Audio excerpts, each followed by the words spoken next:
Verse 4. Now he's going to give us it's a second portion of his intro to the gifts, and it's something that we have oftentimes as humans have a hard time with. There are different kinds of gifts, but the same Spirit distributes them. There are different kinds of service, but the same Lord. There are different kinds of working, but in all of them and in everyone, it is the same God at work. So 3 different phrases that have different, somewhat different meanings, but they all say the same thing. They communicate the same idea. I think one of the hardest things for human beings is difference, right? We all have ideas. Some of them are good, some of them are bad. A lot of our bad ideas, we don't know are bad ideas because we've grown up with them, we've believed them. And so when we see other people exercising other ideas that aren't our ideas, we go, those are bad ideas. And we don't like that. As in a very minor level, when I was, a couple years ago, I got the opportunity to go to France. And I was at France, and I was sitting at this table, and the person that I was with, there was like, 10 people there, because French don't do anything without 10 people there. And then, so we're there, and it's really wild, the differences. So when you go to like a dinner party, you go and you greet every single person. Like shake their hand, ask them how they're doing. It takes 45 minutes to arrive, and it takes 45 minutes to leave, right? And so that's how you do it in France. Because they look at it as personal interaction is what's important, right? In America, we're like, hey, and you just walk to where you're going, right? I'm here, you're welcome, and then you go, you sit down, right? And then you might say hello to a few people or whatever, and on your way out, you're like, bye, and you leave, right? And we look at it as, I'm not going to waste your time saying goodbye. You know I'm leaving. There's no reason for us to have a dialogue about it. You know I'll be back someday unless I'm killed. I don't need a big thing, right? So we have different ways of looking at things. So if you go to France, another example, when I was there, if you don't put your elbows on the table, they think you're not interested in what you're saying, right? In America, we're like, don't put your elbows on the table. It's rude because clearly forearms are offensive. Why would you ever do that, right? You know, and but in France, if you don't do that, and if you're kind of reserved, you're sitting back and kind of eating your food, they literally won't talk to you, which we would perceive as very rude. But they don't talk to you because they perceive that you don't care what they have to say. Because if you did, you would lean forward and eat like a normal person, right? That's how they look at it. So here we have 2 different customs, 2 different ways, and they're absolutely fine, right? But the difference makes us to make judgment calls of someone's heart. Well, you're not talking to me at dinner because you're rude. Well, I'm not talking to you because you're rude, right? Nobody's actually rude. You're just sitting there eating in the way that you grew up of how to eat. So Paul's making a very simple point about spiritual gifts. Because certain people have certain spiritual gifts that we don't necessarily have, we don't have experience with, we may not think are valid, for whatever reason. And so Paul, the first thing he says is this. The first point about it is this. There are different kinds of gifts. So some of you guys may be incredibly organized, right? And you can organize things to a T, and you have a sheet, and it's got check marks on it, and you just handle your business. And that's really great, right? And then other people have no checklist, no checks. They kind of glide through life, and yet somehow stuff gets done. And the 2 drive each other crazy, don't they? One just has a gift of grace. It's like, whatever. And the other person is the person that you go to when you need something to get done, right?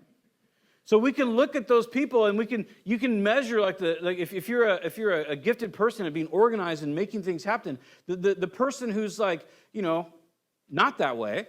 They may look at that and go, you are so restricted. How do you possibly live by a list? You're a legalist. That's crazy. How do you have room for the Holy Spirit? And the person with the list goes, well, the Holy Spirit gave me the list. And I just used the list that the Holy Spirit gave me by divine revelation to do the things that he's called me to do, right? So you have 2 different perspectives, and both are incredibly valid, right? And so he says, look, there's different giftings. But it's still the same Holy Spirit working in each person. So the person with the list, they just get the revelation at the point of listing. The person without the list, they apparently get revelation all the time. So it's one of those things where it doesn't matter, does it? But we can look at that if we don't have the gift of administration and say, you're so bound up. You need to live a little. But living a little for that person will like murder them, right? It'll create anxiety and difficulty and fear.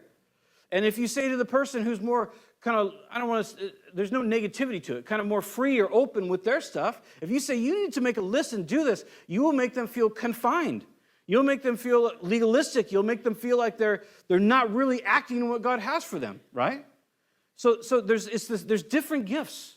And we have to admit, there's a gift in someone who can make a list, check it twice, and then get everything figured out. And you can go to, what a relief it is to be able to go to that person and go, what's on the list? I'll do that, right?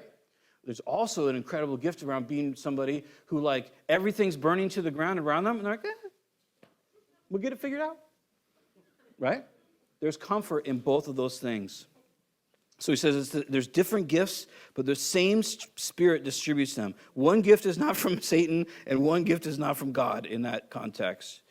There are different kinds of service, but the same Lord. So the first one, the Spirit is like inspiration, right? It's the Spirit distributes, inspires us to do those things. The second one is based on authority. So there's different kinds of service. There's different kinds of helping and doing, right? Where you're actually serving someone. There's different ways to do that, but it comes from the same authority. So the first one is the Spirit inspires, or the Spirit leads, guides each person. The second idea is that each person with their giftings, it was given to them to be exercised upon the authority of God. And this should generate a little bit of concern in us for one another, that I don't want to mess with your gift.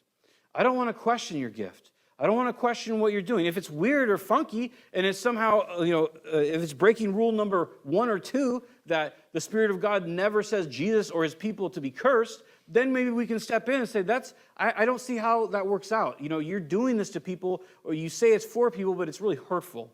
If you just walk around like a bull in a china shop trying to give people what you think their deficiencies are, that's going to be really harmful on an individual level and on a level of your church body, right? So if somebody comes to you and says, you're really rough, have you ever thought about maybe dialing it back and praying through who you should tell their deficiencies to and who you should not do that to? Or maybe wait for a right time to do that as the Lord leads you, something like that.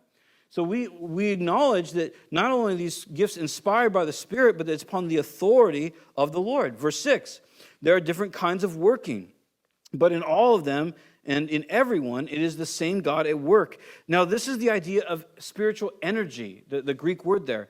So you have inspiration or guidance, and then you have authority. And now he says that there's tons of different working. There's a way that God is working, but in every person that's doing that work that God is working, every one of them has the same God at work. It's the same power, the same strength being given to every single person that's operating in their gift the way they're operating in it. Does that make sense? So first, in his introduction, Paul says, this is how you were living. This is the difference, right? You were living by mute idols, and this is how their priests and priestesses spoke to you. And in the second part of that, he says, but this is what God is not going to do or say, and this is what God is going to do or say through his Spirit, through you. Then the second part is this. There's different kinds. There's a whole variety of people, and there's a whole variety of gifts. And so it's not for us to try to measure or judge or change people's gifts. Oh, you're like that? You should be like that. Is there wiggle room if somebody's completely organized and they refuse to deviate from that? Then yeah, there might be some wiggle room to say, hey, I know using the restroom wasn't on the list, but you might want to think about doing that. It becomes unpleasant for the rest of us if you don't, or whatever. If somebody's way too airy and everything's just all good, you might say, yeah, I appreciate that, but you should still put gas in your tank because it really sucked when we ran out of gas. So there's ways that you can, wiggle room for those things to help one another, but not to measure the gift or dictate the gift or something like that. Does that make sense? And it's really helpful to also, in those situations where you think something might be amiss, to pray about it, to wait. Lord, what do you have? Instead of just blurting out a word of correction or blurting out something you don't like or I don't like, or that's rarely ever helpful. It's usually significantly more helpful to be reserved, to take a moment, pray it through, maybe take a week or 2 weeks or 3 weeks or 4 weeks or whatever, and then come back, because there's no rush, right? Because you're trying to help one of the Lord's servants. So unless it's a dire thing, somebody's about to make a decision that's going to end society as we know it, we can probably wait and just wait on the Lord, pray it through. And it's incredible the kind of wisdom and encouragement that God will give you to be able to move forward and actually be the blessing that hopefully we want to be, right?